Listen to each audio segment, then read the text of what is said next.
Bismillahirrahmanirrahim. Assalamualaikum warahmatullahi wabarakatuh.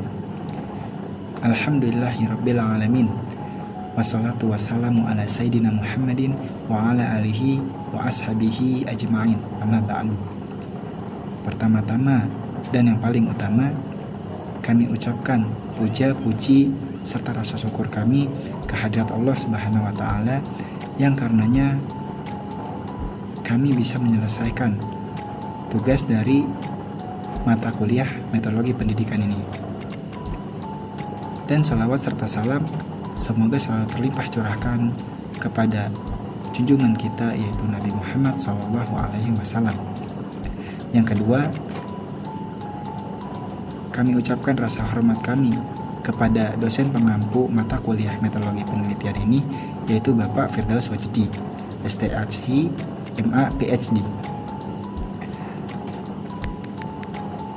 Dan yang ketiga, kami ucapkan rasa terima kasih sebanyak-banyaknya kepada anggota kelompok 5 yang telah bekerja keras menyelesaikan tugas mata kuliah metodologi penelitian ini.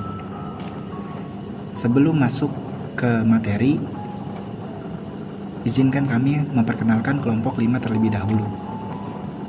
Kami dari kelompok 5 yang beranggotakan yaitu saya, Ahmad Rizky, Muhammad Syahril Sabda, Nurul Aini, dan yang terakhir Zahra Landa.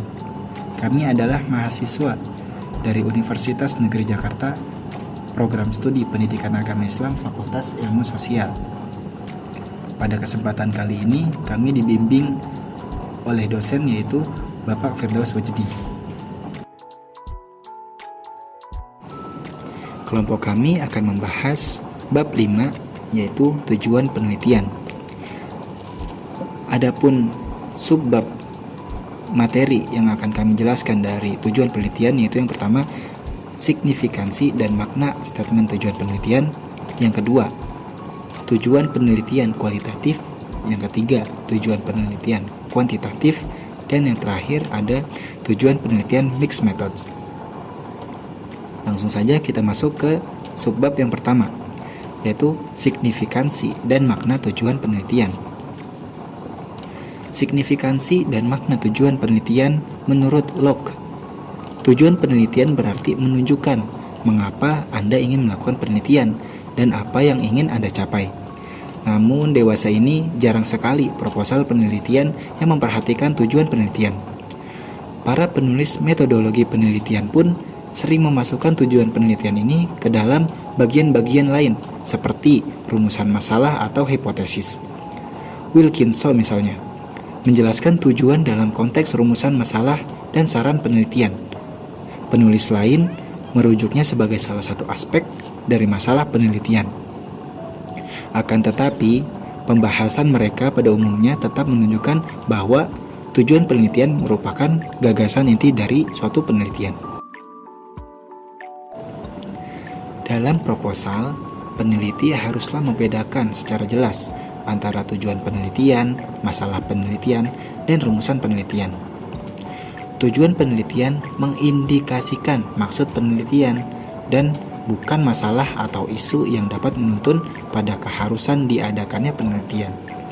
Tujuan penelitian bukanlah rumusan masalah yang di dalamnya terdapat sejumlah pertanyaan yang nantinya akan dijawab berdasarkan data-data penelitian yang telah dikumpulkan. Akan tetapi, tujuan penelitian adalah kumpulan pernyataan yang menjelaskan sasaran-sasaran, maksud-maksud, atau gagasan-gagasan umum diadakannya suatu penelitian. Gagasan ini dibangun berdasarkan suatu kebutuhan atau masalah penelitian dan diperhalus kembali dalam pertanyaan-pertanyaan yang spesifik atau rumusan masalah. Tujuan penelitian merupakan aspek yang penting, sehingga peneliti harus menulisnya secara terpisah dari aspek-aspek lainnya dan membingkainya dalam satu kalimat atau paragraf yang mudah dipahami oleh pembaca. Tujuan penelitian baik untuk studi kualitatif, kuantitatif, atau metode campuran ditulis dengan konten yang sama, hanya saja memiliki sifat-sifat dan cara penulisannya sendiri-sendiri. Baik, subbab selanjutnya yaitu tujuan penelitian kualitatif. Tujuan penelitian kualitatif. Tujuan penelitian kualitatif pada umumnya mencakup informasi tentang fenomena utama yang dieksplorasi dalam penelitian, partisipan penelitian, dan lokasi penelitian, serta bisa menyatakan rancangan penelitian yang dipilih. Tujuan ini ditulis dengan istilah-istilah teknis penelitian yang bersumber dari bahasa penelitian kualitatif. Saya Nurul Aini akan menjelaskan materi selanjutnya, yaitu tentang hal yang perlu diperhatikan dalam menulis tujuan penelitian kualitatif, yaitu dengan menggunakan kata-kata seperti tujuan, maksud, atau sasaran untuk menandai tujuan penelitian yang akan ditulis. Tujuan penelitian dituliskan dalam kalimat atau paragraf terpisah dan menggunakan bahasa-bahasa penelitian. Para peneliti biasanya menggunakan kata kerja masa kini dan kata kerja masa lampau untuk proposal penelitiannya, karena proposal mereka tengah menyajikan rencana penelitian yang akan dikerjakan, bukan yang belum dikerjakan. Selanjutnya yaitu memfokuskan pada satu fenomena utama. Penelitian kualitatif harus menjadi satu gagasan yang nantinya dapat dieksplorasi dan dipahami. Hal ini mengartikan bahwa tujuan penelitian kualitatif tidak boleh menunjukkan dua atau lebih variabel yang saling berrelasi atau membandingkan dua atau lebih kategori tertentu, seperti dalam penelitian kuantitatif. Secara singkat, tujuan untuk penelitian kualitatif merujuk pada satu fenomena saja, namun tetap menunjukkan bahwa penelitian itu bisa berkembang untuk mengeksplorasi hubungan atau perbandingan antar gagasan dalam fenomena tersebut. Selanjutnya yaitu menggunakan verb atau kata kerja tindakan untuk menunjukkan bahwa ada proses learning dalam penelitian. Verb atau frasa tindakan seperti mendeskripsikan, memahami, mengembangkan, meneliti makna, atau mengamati. Hal ini dapat membuat penelitian menjadi terbuka atas kemungkinan-kemungkinan lain dan suatu ciri yang menunjukkan bahwa penelitian tersebut adalah penelitian kualitatif. Selanjutnya yaitu menggunakan kata-kata atau frasa-frasa yang netral dan bahasa tidak langsung. Lebih baik memakai kata-kata yang mempunyai makna bahasa tidak langsung dan jangan terlalu sering menggunakan frasa-frasa yang problematik atau kata-kata yang seolah-olah memiliki makna yang bisa saja muncul atau tidak muncul. McCracken mengatakan bahwa dalam wawancara kualitatif, pewawancara seharusnya mengajak responden untuk mendeskripsikan pengalamannya. Dengan demikian, pewawancara atau peneliti dapat dengan mudah mengutak-ngatik kata yang aturan tidak langsung tersebut dengan menggunakan kata-kata yang seolah-olah berorientasi langsung. Selanjutnya yaitu menyajikan definisi umum mengenai fenomena atau gagasan utama, khususnya jika fenomena tersebut merupakan istilah yang tidak dapat dipahami oleh pembaca luas. Karena termasuk dalam retorika penelitian kualitatif, definisi tidak boleh rigid atau kaku, melainkan tentatif atau masih dapat berubah dan berkembang selama penelitian berdasarkan informasi dari para partisipan. Selain itu, peneliti juga perlu memperhatikan bahwa definisi ini tidak boleh dicampur baurkan dengan definisi yang lebih detail, spesifik, teoritis, dan teknis yang biasanya ada pada bagian khusus dan definisi istilah. Tujuan disajikannya definisi umum ini adalah untuk menunjukkan kepada pembaca makna general dari fenomena yang dijabarkan dalam penelitian. Selanjutnya yaitu menggunakan kata-kata teknis strategis atau teori penelitian sampai pada pengumpulan data, analisis data, dan proses penelitian. Seperti apakah penelitian tersebut menggunakan teori etnografi, grounded theory, studi kasus fenomenologi, pendekatan naratif, atau strategi-strategi lainnya. Gunakan kata-kata yang sering digunakan dalam teori-teori di atas. Selanjutnya yaitu menjelaskan para partisipan yang terlibat dalam penelitian. Apakah partisipan dalam penelitian terdiri dari satu atau lebih individu, atau sekelompok orang, atau suatu organisasi. Selanjutnya yaitu menunjukkan lokasi dilakukannya penelitian, seperti di rumah, kelas, organisasi, program, atau peristiwa tertentu. Gambarkan tempat ini secara detail, sehingga pembaca benar-benar mengetahui di mana penelitian itu dilaksanakan.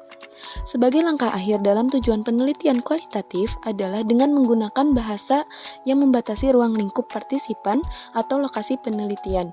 Penelitian bisa saja terbatas pada wanita saja atau satu wilayah organisasi tertentu. Pembatasan-pembatasan semacam ini akan membantu peneliti untuk lebih jauh menjabarkan parameter penelitiannya. Meskipun ada banyak variasi dalam mencantumkan poin-poin di atas pada tujuan penelitian, proposal disertasi atau tesis kualitatif yang baik setidaknya harus mencakup beberapa di antara poin-poin itu. Sebagai contoh yang dapat dijadikan rujukan yaitu Criswell menjelaskan tujuan penelitian itu terdiri dari strategi atau teori penelitian seperti etnografi, studi kasus atau sejenisnya. Ini adalah untuk memahami atau mendeskripsikan atau mengembangkan atau meneliti fenomena utama yang diteliti pada para partisipan seperti individu, kelompok atau organisasi di lokasi penelitian. Dalam penelitian ini, fenomena utama yang diteliti secara umum dapat didefinisikan sebagai sesuatu yang dapat disajikan secara definisi umum. Materi selanjutnya yaitu tentang tujuan penelitian dalam studi fenomenologi kualitatif. Tujuan penelitian dalam studi fenomenologi kualitatif yaitu mengajak pembaca untuk dapat fokus pada tujuan penelitian dengan penulis menggunakan strategi fenomenologi dan menggunakan kata kerja yang mengartikulasikan untuk membahas makna atau kata yang netral dari pengalaman yang apa saja yang ditelitinya terkait memori dan pengalaman hidupnya. Kos 1991 menegaskan bahwa penelitiannya berfokus pada faktor sebagai fenomena utama dan menyajikan definisi tentatif dengan menyebutkan contoh faktor-faktor seperti afektif, sosial, dan edukatif.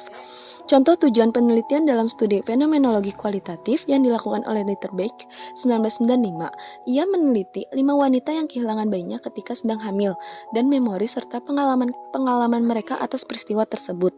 Tujuan penelitian Litterbeck adalah sebagai berikut, yaitu sebagai upaya menyingkap makna substantif suatu fenomenologi. Penelitian fenomenologi ini berusaha mengartikulasikan kata esensi-esensi makna dalam pengalaman kehidupan para ibu ketika bayi yang mereka sayangi meninggal dunia. Dengan menggunakan perspektif feminis, fokus penelitian ini adalah pada memori para ibu dan pengalaman kehidupan mereka. Perspektif ini mempermudah usaha menyingkap pengalaman-pengalaman tersebut yang tertutup selama ini.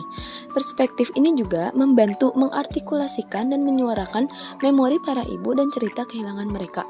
Metode yang digunakan dalam penelitian ini meliputi refleksi fenomenologis atas data-data yang ada berdasarkan investigasi para pengalaman para ibu dan investigasi atas fenomena tersebut dalam konteks seni kreatif. Materi selanjutnya yaitu tentang tujuan penelitian dalam case study kualitatif. Tujuan penelitian case study atau studi kasus yaitu memberikan pemahaman terhadap pembaca untuk dapat mengetahui serta mengidentifikasi kasus yang sedang diteliti. Kos 1991 menegaskan bahwa penelitiannya bukanlah penelitian kuantitatif yang mengukur besarnya perubahan skill membaca dalam diri siswa. Kos justru meletakkan penelitiannya dalam pendekatan kuantitatif dengan menggunakan kata-kata seperti mengeksplorasi. Dia berfokus pada faktor-faktor sebagai fenomena utama dan menyajikan definisi tentatif. Contoh tujuan penelitian dalam studi kasus seperti yang dilakukan oleh Kos 1991. Ia melakukan beberapa kali studi kasus tentang siswa-siswa SMP yang tidak bisa membaca. Studi kasus ini berfokus pada faktor-faktor yang menghalangi para siswa SMP berkembang dalam skill membacanya. Tujuan penelitiannya adalah sebagai berikut, untuk mengeksplorasi faktor-faktor afektif, sosial, dan edukatif yang mempengaruhi 4 anak remaja siswa tidak mampu membaca.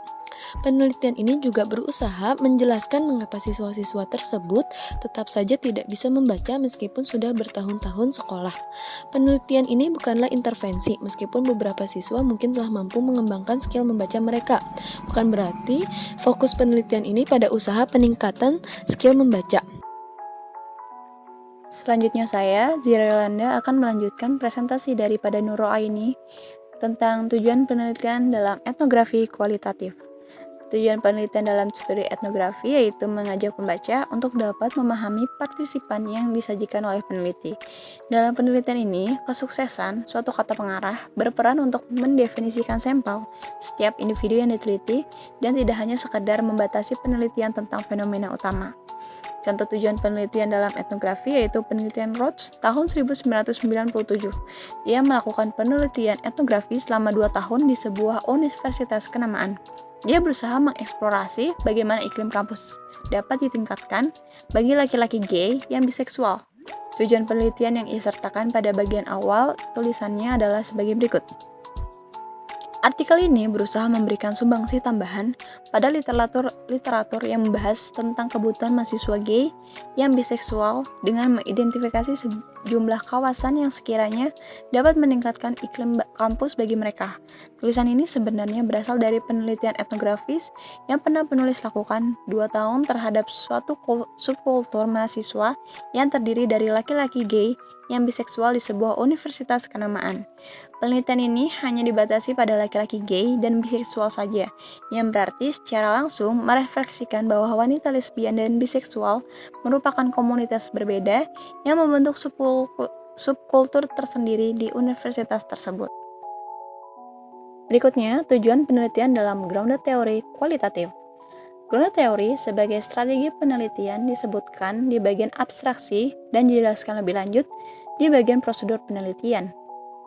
Tujuan penelitian dalam studi grounded teori yaitu untuk mengembangkan dan mengeksplorasi faktor-faktor penting yang mempengaruhi perkembangan suatu kasus yang sedang diteliti. Contoh tujuan penelitian dalam grounded teori yaitu penelitian Ricci tahun 1997. Ia melakukan penelitian kualitatif untuk mengembangkan suatu teori tentang perkembangan karir 18 wanita Amerika Afrika yang berkulit putih dan hitam yang memiliki prestasi tinggi di Amerika Serikat, yang masing-masing dalam bidang profesi yang berbeda-beda. Pada paragraf kedua penelitiannya, mereka menyatakan tujuan diadakannya penelitian tersebut, yaitu artikel yang didasarkan pada penelitian kualitatif berusaha meneliti perkembangan karir 18 wanita Amerika Afrika yang berkulit putih dan hitam yang memiliki prestasi tinggi di Amerika Serikat dalam 8 bidang profesi yang berbeda-beda. Secara keseluruhan, tujuan kami melakukan penelitian ini adalah untuk mengeksplorasi faktor-faktor penting yang mempengaruhi perkembangan karir pada para wanita ini, khususnya pengaruh-pengaruh yang berhubungan dengan kesuksesan karir mereka. Selanjutnya kita memasuki pembahasan tujuan penelitian kuantitatif. Tujuan penelitian kuantitatif. Tujuan penelitian kuantitatif sangat berbeda dengan model tujuan penelitian kualitatif, baik dalam hal bahasa maupun fokusnya dalam menghubungkan atau membandingkan variabel-variabel. Tujuan penelitian kuantitatif meliputi variabel-variabel dalam penelitian dan hubungan antara variabel tersebut, para partisipan, dan lokasi penelitian. Tujuan ini ditulis dengan bahasa yang berhubungan dengan penelitian kuantitatif dan terkadang juga mencakup pengujian deduktif atas hubungan-hubungan atau teori-teori tertentu. Tujuan penelitian kuantitatif biasanya dimulai dengan mengidentifikasikan variabel-variabel utama dalam penelitiannya, yaitu bebas, intervening, atau trik, beserta model visualnya, lalu mencari dan menentukan bagaimana variabel-variabel itu akan diukur atau diamati. Pada akhirnya, tujuan digunakannya variabel-variabel secara kuantitatif adalah untuk menghubungkan variabel-variabel tersebut, seperti yang bisa ditemukan dalam penelitian survei atau untuk membandingkan sampel-sampel atau kelompok-kelompok tertentu dalam kaitannya dengan hasil penelitian, seperti yang sering kita jumpai dalam penelitian eksperimen. Dalam tujuan penelitian kuantitatif, ada hal-hal yang perlu diperhatikan dalam menulis tujuan penelitian ini, yaitu yang pertama, gunakan kata-kata untuk menandai tujuan penelitian Anda.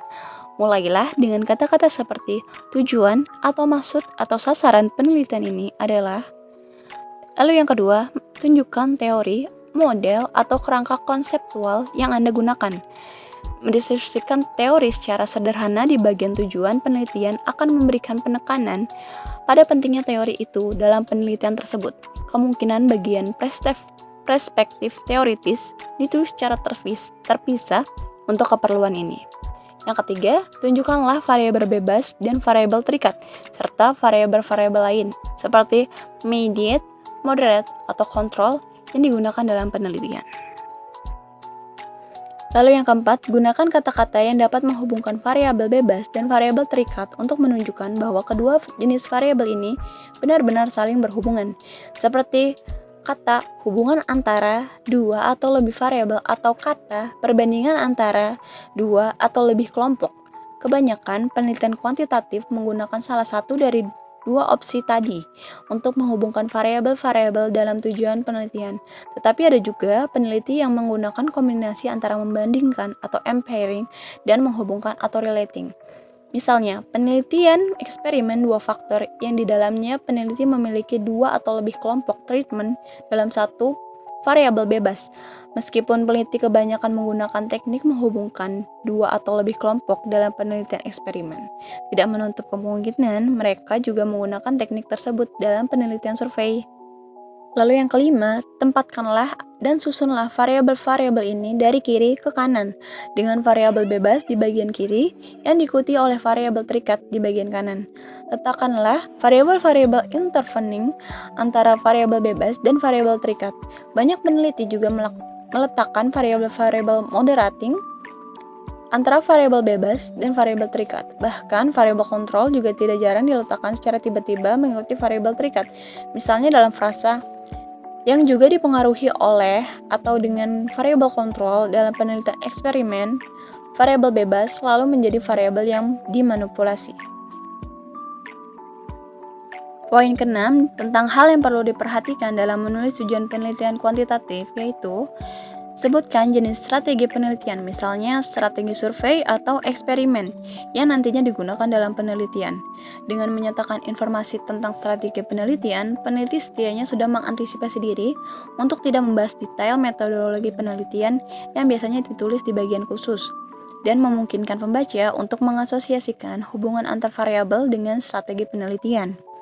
Lalu yang ketujuh, definisikanlah secara umum masing-masing variabel kunci, misalnya dengan menggunakan definisi-definisi yang sudah diterima secara umum yang berasal dari literatur-literatur. Disertakannya definisi ini adalah untuk membantu pembaca lebih memahami tujuan penelitian. Meski demikian, peneliti tidak boleh memberikan terlalu detail, memberikan definisi secara operasional, karena definisi semacam ini biasanya ditulis dalam bagian khusus, yaitu definisi istilah, yang menjelaskan secara rigid bagaimana variabel-variabel diukur.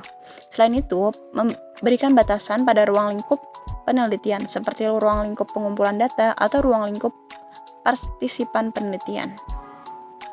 Lalu yang terakhir, yang ke-8, tunjukkan secara jelas partisipan atau unit analisis dan lokasi penelitian tersebut. Berdasarkan poin-poin di atas, tujuan penelitian kuantitatif dapat ditulis sebagai berikut ini. Tujuan penelitian, penelitian ini eksperimen ataukah survei. Ini adalah untuk menguji teori yang membandingkan atau menghubungkan, pilih salah satunya, dengan variabel terikat, apa variabel terikatnya, yang juga dipengaruhi, dikontrol oleh apa variabel kontrolnya terhadap partisipan penelitian, siapa partisipannya dalam penelitian ini, di lokasi penelitian, dan di mana lokasi penelitian tersebut. Variabel-variabel bebas, dalam hal ini didefinisikan sebagai, sajikan definisi umumnya, dan variabel-variabel kontrol dalam intervening, tunjukkan variabel kontrol dan interveningnya, didefinisikan sebagai, dan lalu sajikan definisi umumnya. Seperti itu. Mungkin sekian presentasi dari saya. Selanjutnya akan dilanjutkan oleh Muhammad Saril Sabda. Baik, terima kasih kepada Ziara Yolanda dan juga teman-teman semua yang telah memaparkan materi sebelumnya. Selanjutnya, saya Muhammad Syaril Sabda izin memaparkan materi terkait tujuan penelitian dalam studi survei. Penelitian kualitatif dengan studi survei bertujuan untuk mengidentifikasi secara jelas para partisipan dan lokasi penelitian. Pada bagian metodologi penelitian, studi survei mengangkat variabel bebas dan variabel terikat yang mendefinisikan variabel-variabel utama dalam tujuan penelitian. Penelitian ini juga menyajikan ukuran-ukuran spesifik pada variabel-variabel tersebut dalam rumusan masalah. Penelitian kualitatif ditulis dalam bagian terpisah atau pernyataan masalah atau menggunakan kata hubungan, istilah-istilah yang didefinisikan, populasi, dan sebagainya. Jauh lagi, dari susunan variabel yang dijelaskan, para pembaca akan mudah mengidentifikasi variabel bebas dan variabel terikatnya. Berikut dipaparkan contoh tujuan penelitian dalam studi survei. Kalof pada tahun 2000 melakukan penelitian selama 2 tahun pada 54 mahasiswi terkait perilaku-perilaku dan pengalaman-pengalaman mereka terhadap pelecehan seksual. Mahasiswi ini memberikan responnya masing-masing pada 2 instrumen survei yang disebarkan secara terpisah selama 2 tahun. Kalof menggabungkan tujuan penelitian dengan rumusan masalah sebagai berikut. Penelitian ini berusaha mengolaborasikan dan mengklarifikasi hubungan antara perilaku seksual wanita dan pengalaman-pengalaman mereka terhadap pelecehan seksual. Saya memanfaatkan data yang diperoleh selama 2 tahun dari 54 mahasiswi untuk menjawab pertanyaan-pertanyaan berikut ini. Yang pertama, apakah perilaku-perilaku wanita mempengaruhi pelecehan seksual terhadap mereka selama 2 tahun ini? Yang kedua, apakah sikap-sikap wanita berubah setelah mengalami pelecehan seksual? Dan yang ketiga, apakah pelecehan seksual sebelumnya mengurangi atau justru meningkatkan risiko pelecehan-pelecehan seksual selanjutnya?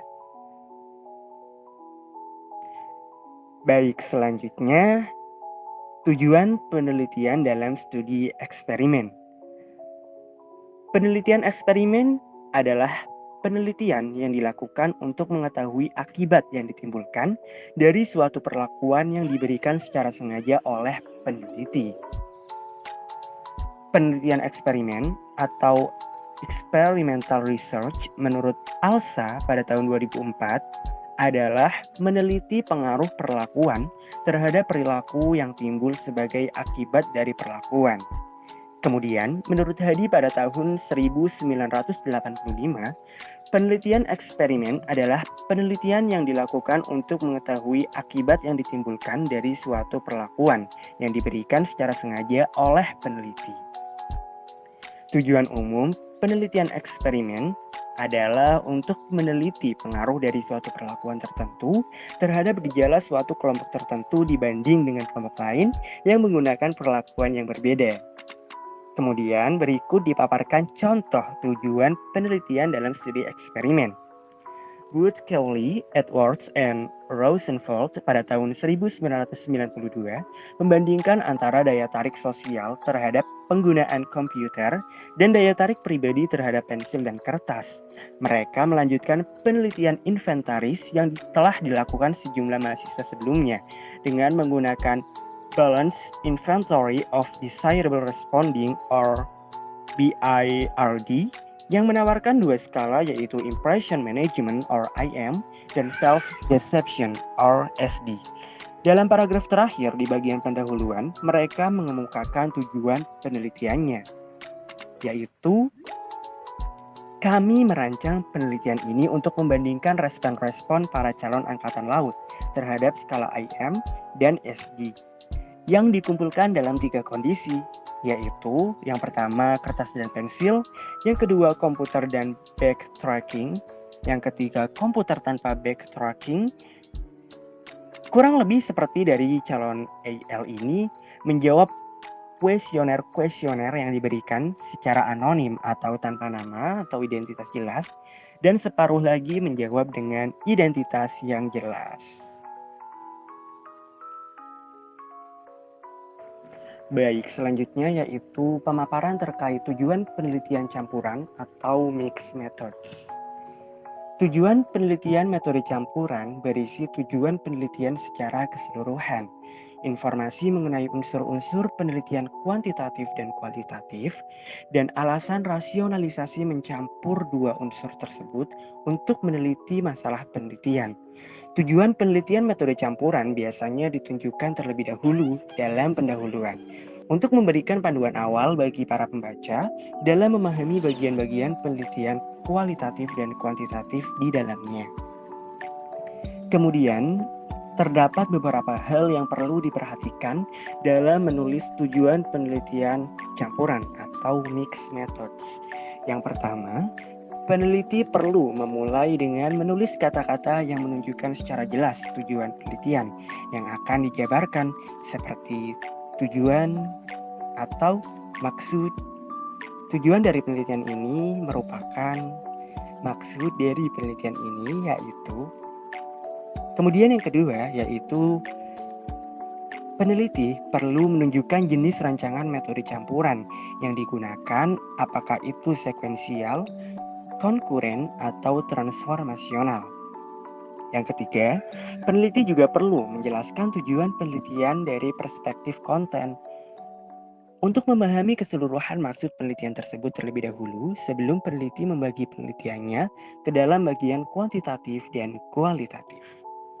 Yang keempat yaitu peneliti perlu menerapkan karakteristik, karakteristik tujuan kualitatif maupun kuantitatif yang baik, seperti berfokus pada satu fenomena utama, menggunakan kata-kata tindakan dan bahasa yang tidak langsung, menyebutkan strategi penelitian, dan menjelaskan para partisipan dan lokasi penelitian. Yang kelima, yaitu mempertimbangkan informasi-informasi tambahan mengenai jenis-jenis atau strategi pengumpulan data kualitatif maupun kuantitatif. Dan yang selanjutnya yaitu menerapkan karakteristik-karakteristik tujuan penelitian kuantitatif maupun kualitatif yang baik. Seperti menyebutkan suatu teori dari variabel-variabel, menghubungkan variabel satu dengan yang lainnya, atau membandingkan kelompok-kelompok variabel, menyusun variabel-variabel mulai dari variabel bebas terlebih dahulu, kemudian baru dilanjutkan variabel terikat, menyebutkan strategi penelitian dan memerinci para partisipan dan lokasi penelitian. Selanjutnya, yaitu alasan mengapa metode campuran perlu adanya rasionalisasi kombinasi atau rasionalisasi dikombinasikannya data kuantitatif dan kualitatif. Alasan ini dapat berupa salah satu dari sebagai berikut. Yang pertama, untuk lebih memahami masalah penelitian dengan mengonvergensikan atau mentriangulasi data kuantitatif yang berupa angka-angka dan data kualitatif yang berupa rincian-rincian deskriptif. Yang kedua, untuk mengeksplorasi pandangan partisipan atau kualitatif untuk kemudian dianalisis berdasarkan sampel yang luas atau kuantitatif.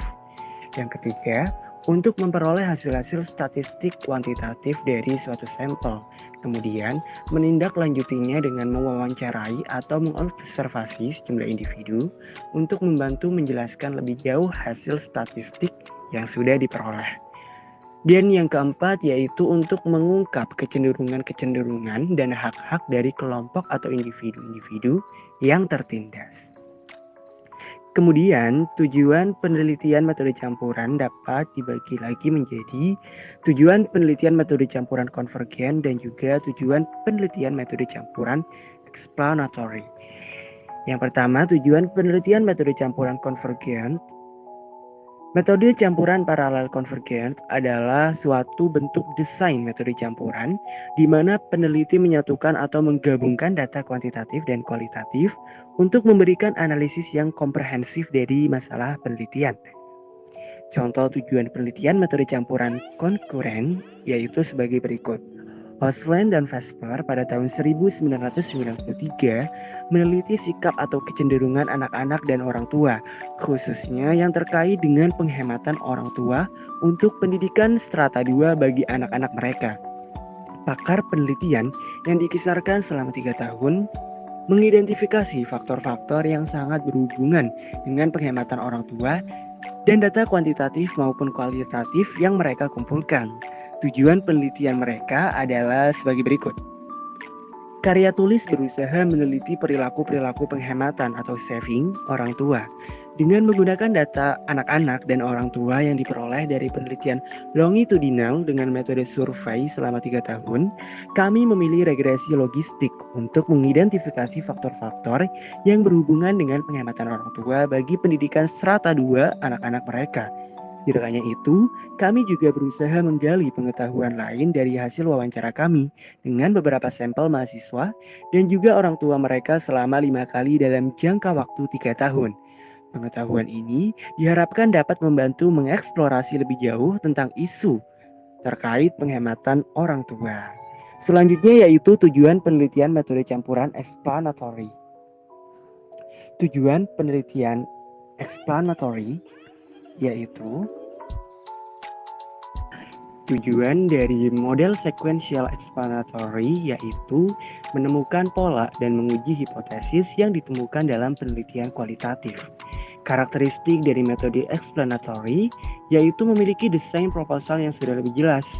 Adapun sampel untuk model sequential explanatory adalah sampel bisa besar dan representatif. Kemudian usulan desain yang digunakan untuk penelitian explanatory bersifat tetap sehingga usulan desain sudah rinci. Kemudian berikut merupakan contoh tujuan penelitian metode campuran sequential explanatory. Ansorge, Creswell, Fiedler, dan Goodman pada tahun 2001 meneliti penggunaan laptop iBook di 3 kelas metode pendidikan guru. Laptop ini memungkinkan mahasiswa untuk belajar di meja mereka masing-masing dan memanfaatkannya untuk login secara langsung ke dalam website-website yang direkomendasikan oleh instruktur. Tujuan penelitian ini adalah sebagai berikut.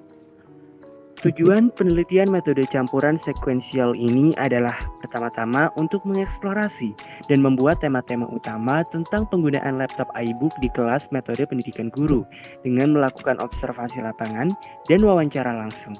Kemudian dari tema-tema tersebut dibuatlah instrumen penelitian untuk menyurvei cara penggunaan laptop oleh para mahasiswa dalam beberapa kondisi.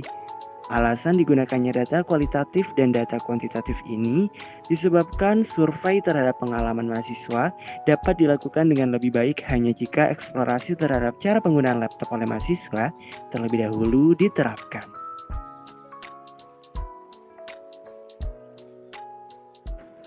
Baik, kini sampailah pada pembahasan bagian penutup atau kesimpulan terkait desain dan tujuan penelitian.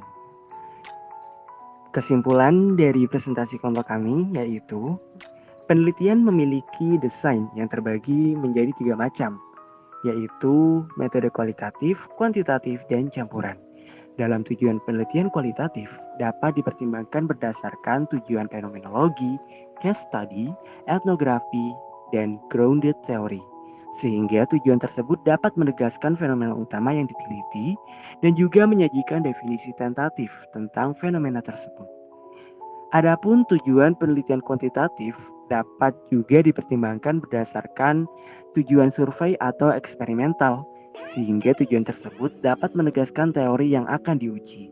Selanjutnya, untuk tujuan penelitian metode campuran atau mixed methods dapat dipertimbangkan lagi menjadi tujuan konvergen atau tujuan explanatory, sehingga tujuan tersebut dapat sesuai dengan strategi yang diteliti serta harus dinyatakan secara jelas dan menggunakan strategi dengan alasan yang rasional. Metode penelitian campuran juga menyertakan beberapa elemen dalam tujuan penelitian kualitatif maupun penelitian kuantitatif. Sehingga dapat disimpulkan tujuan ketiga metode tersebut secara umum yaitu metode penelitian kualitatif bertujuan untuk mengetahui makna dan informasi mengenai tindakan atau hasil yang biasanya diukur dengan penelitian kuantitatif, sehingga penelitian kualitatif dapat mengeksplorasi dan memahami individu atau kelompok dalam rangka menyelidiki makna, interpretasi, simbol, serta proses dan hubungan dalam kehidupan sosial. Adapun metode penelitian kuantitatif bertujuan untuk menguji teori objektif dengan menguji antar variabel yang dapat diukur atau instrumen.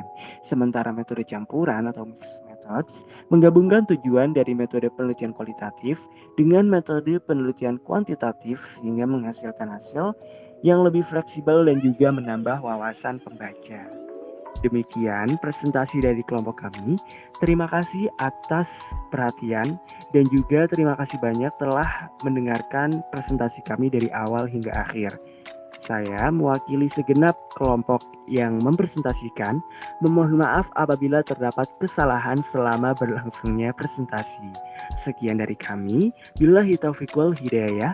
Wassalamualaikum warahmatullahi wabarakatuh.